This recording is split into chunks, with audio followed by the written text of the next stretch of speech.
Yeah. This is Lady Mogul Talk, talking about black excellence. Ladies building legacies, fostering communities. There'll be topics to grow with dynamic sheroes. Time to secure the bag, elevate your goals, yeah. If you gotta grind, go ahead and take some time. Free your mind, leave your worries behind. Expand your possibilities while learning new strategies. Every time with Avery, knowledge will be guaranteed on Lady Mogul Talk. Welcome back to another segment of Lady Mogul Talk. Today we have LaMora Pace, and we are so excited to have her. She is the founder of Simply Lovable and the Healing Crest Counseling Services. She has mastered the art of helping men and women heal and discover their self-worth and learn how to honor, value, and respect themselves. As a licensed clinical social worker, LaMora has over 20 years of experience as a mental health professional and 15 years of executive leadership knowledge working in social services organizations, and she is known for her deep empathy and compassion. LaMora has dedicated over 2 decades of her life supporting her clients and helping them overcome past trauma, building healthy relationships, forming healthier habits, and finding real self love. Always looking for unique opportunities to help her clients become their best selves, she founded the Healing Crest Counseling Services and created Simply Lovable. Through these mediums, she's able to empower more men and women to move past lingering insecurities and embark on a journey of self love. You have to read the full bio because she is amazing, and we're going to get a little bit into her background. So, welcome, Lamora, to the stage. Hello, so Thank happy you. to have you. Thank you. Thank you. Thank you for having me. Yes. One of the things that I love to do is give a little background on the women we highlight on Lady Mogul Talk. So please let us know what drew you to this particular field and why did you decide to start a business around it? So initially, I have been a case manager in the child welfare sector, working in mental health and substance abuse for years, right out of college. So I stayed in one nonprofit organization for 23 years. And I just really, administration is great. And so people talk a lot about, advancement. I want to advance my career. Many of us, we were brought up, go to college, get a great job, advancement. And so that's what I did. But then I grew really tired with administration because a lot of administrators and a lot of the individuals that make a lot of the decisions, they have not dealt with a lot of the public concerns. And I just grew tired of administration. And so I made the decision to just branch out on my own and to work with individuals in private practice. And it's similar to what I've done for years, but it's just given me the opportunity to work directly with the clients before they even reach that point where they have issues with parenting and just to address a lot of their the depression, anxiety, and things like that. So I was just excited, and then I just kind of got into my niche of just self because I just feel like it's really important that once we're clear about who we are, we develop a healthy relationship with ourselves. A lot of the issues that we deal with on a day-to-day basis, we're able to cope in better ways. Yeah, that's amazing. And one of the things that I love that you mentioned is basically preventative care.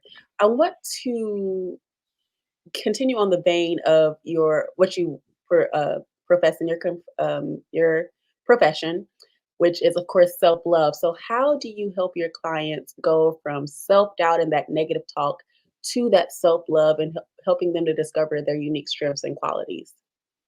So I'm big on starting with family of origin.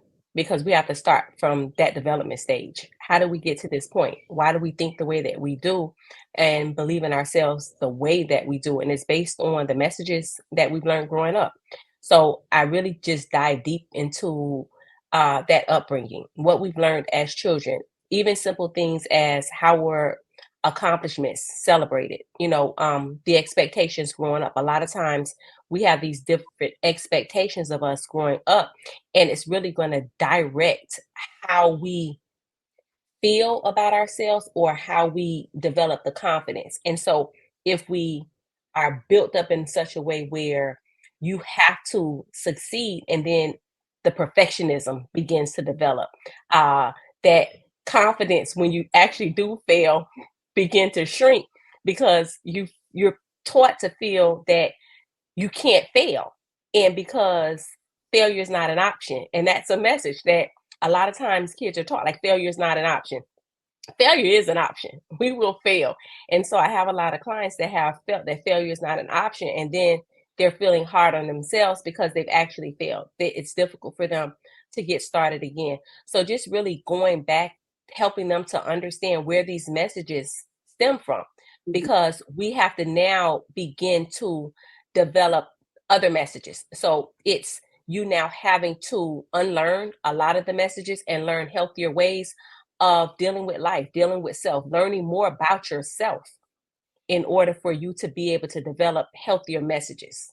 Mm. A lot of times, I tell clients that they have to reparent themselves. So that goes with that inner child portion of it. We may not have received what we needed growing up as children. Parents may not have been available because of their own personal issues, or they may have been working all the time in order to provide. So you have to also reparent and giving that inner child what he or she needs in order to be successful in whatever it is that you're seeking, and even to develop that love for yourself as well. Mhm. And I'm very glad that mental health and the topic of it is becoming less taboo. I feel like with each passing year, because at one point, especially among people of color, it was like, oh, don't go to therapy, or if you are, don't say you're in therapy, you're crazy. Instead of taking it as an approach, as we talked about earlier, preventative method, or just, sometimes you just need someone to talk to release that stress Right. and that tension. And I even share my experience of I never thought I would need therapy, but and because I had a happy childhood, happy adulthood, but I had a traumatic event happened to me about 2 years ago, Right. and so I needed to go to therapy because it was impacting entrepreneurship. So, tell us a little bit about mindset and entrepreneurship. Ooh, you just hit something right there with happy childhood. Listen, let me tell you that, and I have to start there because that happy childhood, sometimes people tend to feel like two-parent home and things like that really help and foster, that entrepreneurship world. And my dad personally was an entrepreneur, but he told me years ago, and I think I was in my mid-teens, maybe like 14, 15. He said that I can put LaMora out there in the middle of nowhere and she can find her way back. And he compared me to my brother, one of my brothers, and he says, well, I'd have to go out there and get him. And what that did for me is it made me feel that I had to get it right, that everything that I did had to be right. And my dad was a contractor and he built beautiful homes. And it's like, I just felt like he always got it right. And going into entrepreneurship, I felt that I always had to get it right, and that I had to do it myself in order to get it right. And I realized that a part of me, I was losing me in that process because it was just me. Mhm. Um, I felt like growing up that just watching him do a lot of things on his own, because his mindset was in order for it to be the way that it needed to be, and he was very particular that he had to do it himself. So for years it was just me when I first started. And actually just this year I started realizing that I'm gonna burn out and I needed to start getting others in to help me. And I had to take what I developed as far as leadership in the organization is that I had to utilize the strengths of others. And so if I did that in supervising a team in an organization, I had to also implement that within my own program, within my own business, because I just felt like people needed to be me and they don't. I just need people to be effective at what they do. I need to really understand who they are as a person, explore their strengths, and utilize those. And that's going to be a part of building that team. So I had to take those strategies. The other thing when it comes to entrepreneurship is relationships. And so when you're in a relationship, you have to consider your partner. So if you're married or if you're in a committed relationship, oh my God, you better consider your husband, your wife, your partner, because if not, they will wonder, what is really going on. And they tend to suffer from that because they don't understand unless they're working as a co-partner in the business. They really don't understand. And it definitely will take a toll on a marriage if you're not careful, because you're so engrossed into building that business and you want that to be successful that you tend to forget about the success of your that relationship with your partner. And I actually, a part of what I do in private practice is couples counseling. So I have to remind myself all of the time that the boundaries are important when it comes to business, that we have to make sure that as an entrepreneur, we have to maintain clear, healthy boundaries for our clients. That, if we say we're not working on Fridays, that we're not accepting clients, that if it's a 1 hour session, that is strictly a 1 hour session. And we have to be clear about that, even when we're passionate about what we do, because sometimes we get too involved and we just go. And that passion will be that drive, but we can't. We have to stay focused and remind ourselves of the boundaries That's so and the self-care. yeah. Self-care is big too. Like, we will keep going. And I'm saying we because I've been here in a lot of, in a lot of this of what I'm speaking about. The self-care is major. We have to take time out for ourselves. We have to make sure that we're eating properly, that we're getting enough sleep, that we're just doing things as far as like exercising and stretching and massages, that we're really taking time out for ourselves to meditate. So that's really important too. And you bring up a very good point, because if you don't take care of yourself, your body will make you, and it probably won't be in the way that you want it to be. Oh, it will. Mine has done that, so it definitely will. It will sit you down. hmm And that's happened to me too, because I've experienced high anxiety, high stress, especially when I'm planning the summit. And so sometimes I'm like, okay, we're just going to take a moment here before our Right, body tells us, that you're going to right, completely shut down. right, So, right. continuing on that premise, what are 3 tips that you suggest for entrepreneurs, whether it's self care, mindset, or some of the other principles that you teach, such as the selfish method? Definitely starting with the self-care is really important. Just taking that time out for yourself.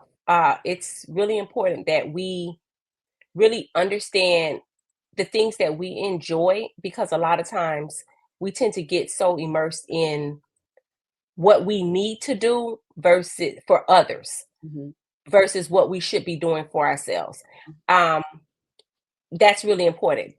The letting go of limited beliefs is really important. That's major. We have to really be mindful of how we think. We really have to be mindful of the people that we allow in our social circles. We Mhm. have to really be mindful of the people that we talk to about our visions. You know, um, as a believer, I just feel like when God gives us a vision, everyone may not understand, and people may talk you out of things, but God gave you that vision. And so if He gave it to you, He didn't give it to someone else. And so they may not understand it. And because of that, now you've lost your vision because you're having conversations with the wrong people. So it's just really being aware of who you're communicating with, and that self-awareness. You have to really understand who you are. Going into entrepreneurship, especially now with social media, we can get so caught up in what other people are doing and feeling that we have to do the same things. And it's like, who are you? And so if you're not fully aware and fully confident in yourself, you can get lost in becoming a part of what other people are doing and feel like, I need to do this. But it's like, no, you don't need to do this. Who are you? And you base that on who you are, because I'm big on showing up as you are, because your clients, they don't need to see a version of LaMora, Mhm. a second version. They need to see the version of you, your authentic self, so that you can help and support them. Mhm. And so if they needed me, they can seek out me. But a lot of times I find that people need to, it's like that herd mentality. I need to do what other people are doing. And that's a no. You need to do what it is that you should be doing. And a lot of it goes to who are you? And I have to keep going to that, because people really don't know, and I realize that they really don't know who they are. They wake up every morning, they see this person in the mirror, but they really don't know who they are. So once you're really clear about who you are, values, beliefs, your goals, your desires, your dreams, then you gain a great deal of clarity. Mhm. And that's one of the key benefits of therapy. So let's talk about your services. And first off, let me thank you so much for being a sponsor this year of the Mogul Code Summit. We were so happy to have you a part of our Thank you. contributing to the success of the summit. So tell us more about your services. And of course, we know the benefits, but tell us why they should come to you. So I offer individual and couples counseling, and for me, it's really big going back to family dynamics. We have to really hone into that upbringing, the messages, understanding a lot of times we respond to certain things and then we don't know why. And we feel like, okay, there's really a problem with me. And it's really not a problem with you. It's, what did you learn? What were those messages? And so we have to really understand the messages in order to tap into that why. And so the family of origin, going into that, I'm really big with that. Also what we call cognitive behavioral therapy, and that's just changing the way that you think in order to behave differently. And so the mindset has to change. So once we tap into those messages that you learned growing up, then we can begin to reframe those thoughts. We can begin to think differently. You're going to take those negative thoughts and you're going to start thinking about things differently. If you're experiencing the anxiety, we're going to understand where that anxiety is coming from. And so, although the anxiety may not be totally eliminated, we're going to be able to put healthy coping strategies in place in order to manage the anxiety. And that's really important as well. Um, Developing a healthy relationship with yourself. And that's really big as well, because in order for me to be good for anyone else, I have to be good for myself. I have to really know who I am. And I'm really big on that when it comes to relationships collectively, professional, personal, romantic, family relationships, that I have to be I have to understand me, I have to understand my needs, so that when I begin to collaborate with other professionals, that I'm clear about me, that I know what I desire, I understand my needs, so that I don't get lost.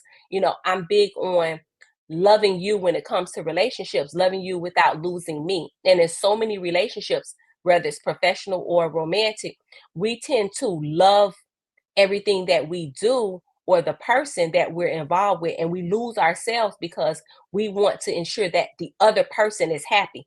We can make sure that our clients are happy, we can make sure that our partners are happy without losing ourselves.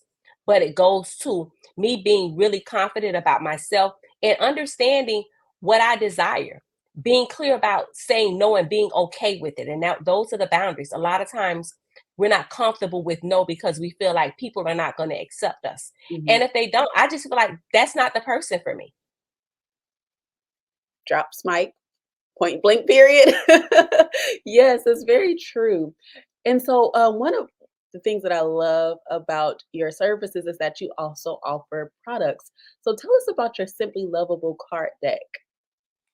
So Simply Lovable came about from the couples counseling. And I deal with a lot of individuals where the infidelity was coming up.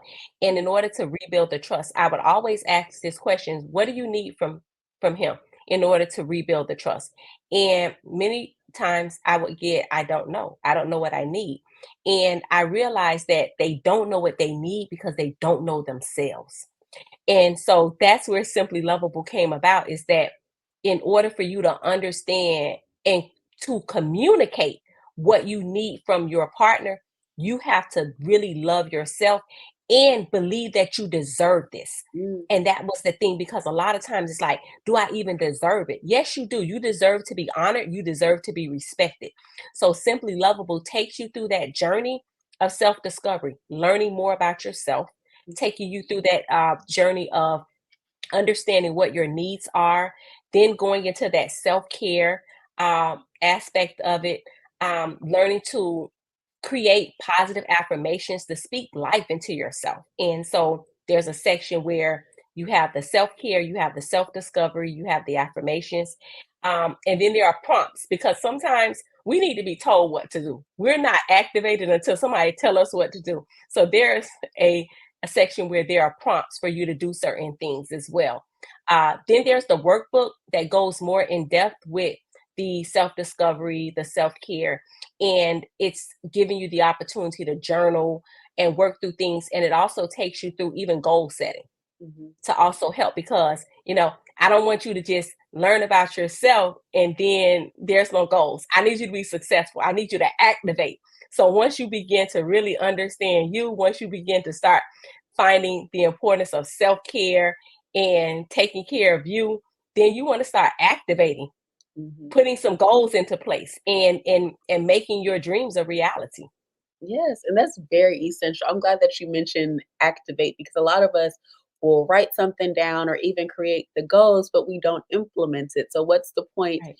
of not of writing these goals down if we're not implementing? So that's why products such as yours are so needed to keep us on track and accountable. And I'm talking to myself even, because if I don't write it down and do it, it won't get done. Right, So right, right. transitioning just a little bit, if you had to give your early entrepreneurial self or early self-care journey, self-love, self some advice, what would that be? That would be to honestly trust myself more. That would definitely be the first part, is that I have to trust me, and not to the self-doubt, Mhm, not feeling that I'm not capable of doing this, that I'm not capable of being successful, and reminding myself of who I was outside of entrepreneurship, that if I had the ability to do it in someone else's organization, that I can definitely build my own organization. mhm, And so oftentimes I question myself many times. I started my business a few times and didn't do anything because I talked myself out of it. So I would have started years ago if I didn't talk myself out of it. So just believing in me is where it starts, and trusting myself. A lot of times we don't trust ourselves, we don't trust our decisions, but mhm, we have to understand, where is that coming from? But it's the confidence. mhm. Yeah, and it goes back to mindset. That is the central, Yes, that is a direct contributor to success in entrepreneurship. Like you, had a few ventures that failed. And so sometimes that gets to you like, okay, maybe I'm not a good businesswoman, but sometimes it's about finding, as you said earlier, finding yourself, finding your passion, finding that niche, because sometimes it might not right, be completely you. You just haven't found the groove of things. So it's basically persevering and staying consistent no matter what that looks like. right. So I want to ask, you've had so many accomplishments. Is there anything you can reveal about what you look to accomplish in the future? I am actually starting workshops. So that was the one thing too. I've talked myself out of so many times. So I'm definitely excited about, in 2024, I will be doing a couples retreat. And I'm super excited about that. I've been putting it off for 2 years. So I actually recently went to Colombia to really just explore some of the ideas and the options there. So I'm going to be doing a couples retreat there in 2024, and I'm thinking about June, in order to give some individuals time to get their passports. I'm actually also doing a workshop in Florida I live in Fort Lauderdale, so Fort Lauderdale, Hollywood area. So I'll be doing a workshop there for women. I'm actually this month I'm doing a self-care community event, and it's called Self-Care on the Green. So I'm just doing a lot more of the face-to-face networking, getting to know me type of events now. Some are community events, some are networking mixers, and then some are workshops where they're going to have key point takeaways to learning, and it will be more of activation and experiences.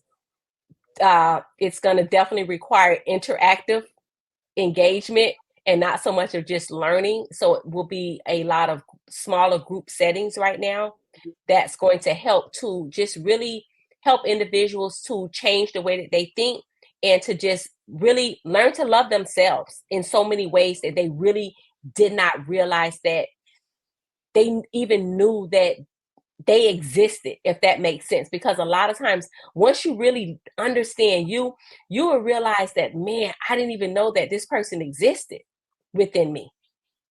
Very true. That's why self-discovery is so important. Now, for those who are interested in your services or they want to attend your workshop or your upcoming retreat, how can they keep in contact with you, whether it's your website, Instagram, or whatever contact information you want to provide? So on the Instagram, they can find me at the Healing Crest or at I Am Simply Lovable. And the website is iamsimplylovable.com and the Healing Crest counseling.com. Be sure to like, follow, and subscribe if she has any subscriptions because you want to keep up with LaMora and everything that she has already underway and that is forthcoming. So I want to thank you so much for joining us for a segment of Lady Mogul Talk. Are there any final words of advice you want to share with our audience? No, I think that's pretty much it. It's just understanding that that self-discovery is a non-negotiable part of our life. That we have to make sure that amongst anything that we're also just considering ourselves. Mm, yes, those are great words to live by and a great way to close this segment. So, again, thank you so much for joining us for this segment of Lady Mogul Talk. And for our audience, we'll see you in the next segment. Bye. Bye bye. All right, we did it.